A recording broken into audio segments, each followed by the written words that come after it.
എൻ്റെ ഭാര്യയെ നന്നാക്കാൻ ഞാൻ എന്താണ് ചെയ്യേണ്ടത്? ഇപ്പൊ ഗുരു പറയും നിങ്ങൾ നന്നായാൽ മതി. അപ്പൊ അയാൾ ചോദിക്കണം ഞാൻ നന്നാവാൻ എന്താണ് ചെയ്യേണ്ടത്? ഇപ്പൊ ഗുരു പറയും ഭാര്യയെ നന്നാക്കുന്ന പണി നിർത്തിയാൽ മതി എന്നാണ്.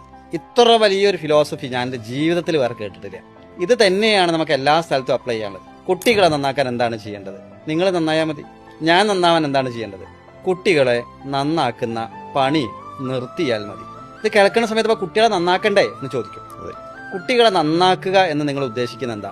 നമ്മളുടെ സ്കെയിലിലേക്ക് കുട്ടികളെ കൊണ്ടുവരികയാണ്. നമ്മളുടെ ഒരു ടോയ് ആക്കുന്ന പോലെ. നിങ്ങളെ ടോയ് ആക്കുക, നിങ്ങളെ റിമോട്ടിൽ പ്രവർത്തിക്കുന്ന ഒരു യന്ത്രത്തെയാണ് നിങ്ങൾ ഇഷ്ടപ്പെടുന്നത്, വ്യക്തിത്വമുള്ള ഒരു കുട്ടിയല്ല. കാരണം എല്ലാ കുട്ടികൾക്കും വ്യക്തിത്വമുണ്ട്.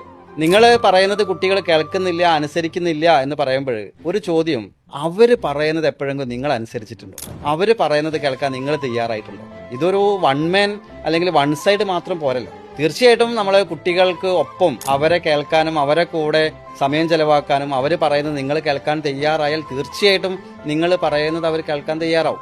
ആ ഒരു റേപ്പോ ആണ് ഉണ്ടാക്കിയെടുക്കേണ്ടത്. പലപ്പോഴും പല വീടുകളിലും ആ റേപ്പോ ഇല്ല. കുട്ടികളും രക്ഷിതാക്കളും തമ്മിൽ യുദ്ധമാണ് അവിടെ എല്ലാ കാര്യത്തിലും. അപ്പൊ അത് മാറ്റിയെടുക്കാൻ വളരെ രസകരമായി വളരെ എളുപ്പത്തിൽ സാധിക്കും. അതിൽ നിന്ന് പഠിച്ചാൽ മതി, ചില കാര്യങ്ങൾ മനസ്സിലാക്കിയാൽ മതി.